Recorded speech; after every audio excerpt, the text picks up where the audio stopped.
जिस आखिरी व्यक्ति को तुम मारना चाहते हो वह मैं हूँ। वाकई तुम जिहुआ के योग्य शिष्य हो, लेकिन अब जिहुआ भी तुम्हें नहीं बचा सकता। सौभाग्य से हुआ छियानगु बहुत चतुर थी। मौका मिलते ही वह वहां से भाग निकली। वूगो उसे मारना चाहता था क्योंकि डोंगहुआ अमर ने एक भविष्य सूचक सपना देखा था। उस सपने को सच होने से रोकने के लिए उसने हर कीमत पर हुआ छियानगु को मारने का निर्णय लिया।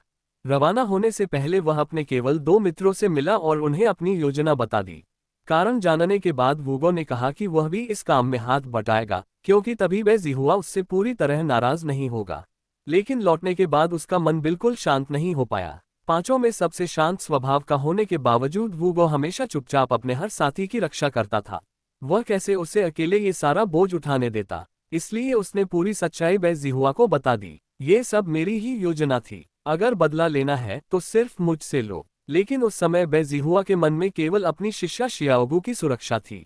सही गलत की उसे कोई परवाह नहीं थी। वह जल्द से जल्द वूगो का जादुई घेरा तोड़ने के लिए जबरदस्ती अपनी शक्ति का प्रयोग करने लगा।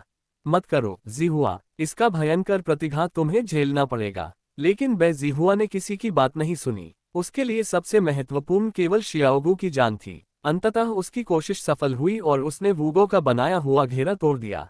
उधर हुआ छियानगु अब भी समझ नहीं पा रही थी। आखिर आप मुझे क्यों मारना चाहते हैं? दूसरों को आपने यून्या का बदला लेने के लिए मारा, लेकिन मुझे? क्या सिर्फ इसलिए कि मेरा मुंह हमेशा के लिए बंद हो जाए? चुप कराने के लिए? क्या सचमुच इसकी जरूरत थी? ये सुनते ही वह जिहुआ को पूरी सच्चाई समझ में आ गई।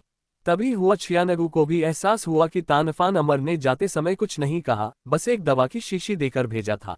वह अपने तरीके से अपने पुराने मित्र को सही रास्ते पर लौटने की आखिरी कोशिश कर रहा था।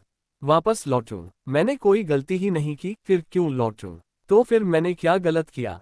हुआ छियानगु, तुम्हें मरना ही होगा। तुम्हारा अस्तित्व ही एक भूल है। जैसे यून्या मेरी जीवन मरण की गांठ था, वैसे ही तुम भी अपने गुरु की जीवन मरण की गांठ हो। ये सुनकर सब स्तब्ध रह गए। अब वूगो के लिए लौटने का कोई रास्ता नहीं बचा था। वह जिहुआ को अपनी ही तरह बर्बाद होते नहीं देख सकता था।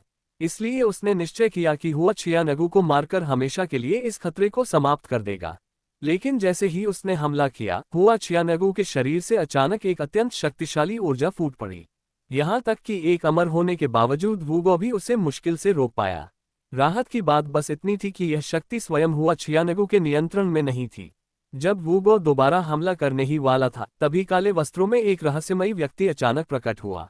उसकी तलवारबाजी और शक्ति वूगो के बराबर थी। कुछ ही वारों के बाद वूगो उसकी पहचान समझ गया।